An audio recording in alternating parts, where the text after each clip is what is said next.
Hey Max, welcome to the channel. Good to be here. No problem. Good. So you came up to pick up the very first production model Scout. You've driven quite a long way. You've had a bit of time to play with it over the weekend.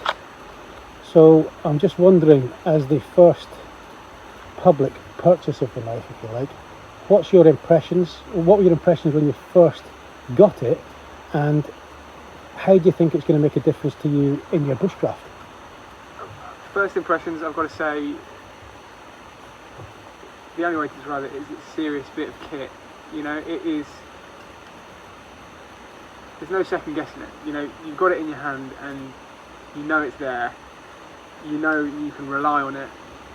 It's got just a fantastic feel. I mean, especially seeing as it was made to fit my hand. Okay. I can trust it. Cool. I can trust it, I can rely on it. But yeah, it's outstanding. I mean, one of the first things that we did when I picked it up was start to pull feathers, and I must admit my feather making skills are not the best, but with this, I mean, using the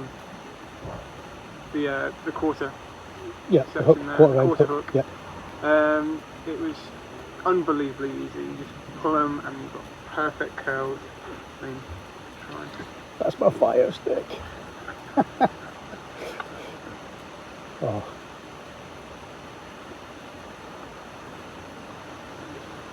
Yeah, there you go. Oh. Cut that bit. Yeah. I'll probably cut that bit if I use. I'll leave that in. No, you can't leave that in. Because on one of the last videos when I was trying to do the sawing in there, it was an absolute disaster, total embarrassment, but I left it in anyway. So you cannot leave that that's in. staying in. Anyway, No, you can manage to draw curls with it, no problem. Yeah, anyway, if you're prepared, you can actually draw curls with it. But yeah, it makes it a lot easier just being out in the woods than any of the equipment I've used before. Okay. You know, this is probably my first serious bit of kit, and I knew as soon as I held it, it's probably going to outlast me. Yeah. Yeah, it's just fantastic. I mean, the craftsmanship, the thought that's gone into it, every single detail, just like the swedge at the tip of the knife for splitting, making and kindling and stuff. The tungsten carbide tip on the not pommel, but the butt, yeah, the butt of the knife. The sparks it makes are ridiculous. Yeah. You know, they're hitting the ground every single time. It's fantastic. And then inside, you've got your bow drill adapter. Yeah, we never got a chance to do that this weekend. So, well, we'll have to do it next time. Yeah, the bow drill adapter, fantastic just to have that security there, that even if I don't have a striker, a lighter, anything, I can probably still make a fire. Depending on the skill of me. Hopefully you would, yeah. Yeah. And speaking of that, actually, so Alec from Easy Going was down yesterday and did a bit of work with you, showing you how to get a really good heart in a fire and actually start from scratch and the materials you needed to do. How did that work go for you? Did you learn a lot from him? It was brilliant. It was brilliant. Alex from Easy Going was just fantastic. He was very patient with me, and yeah, he made things very easy to understand. He showed me the way to do things, the way not to do things as well.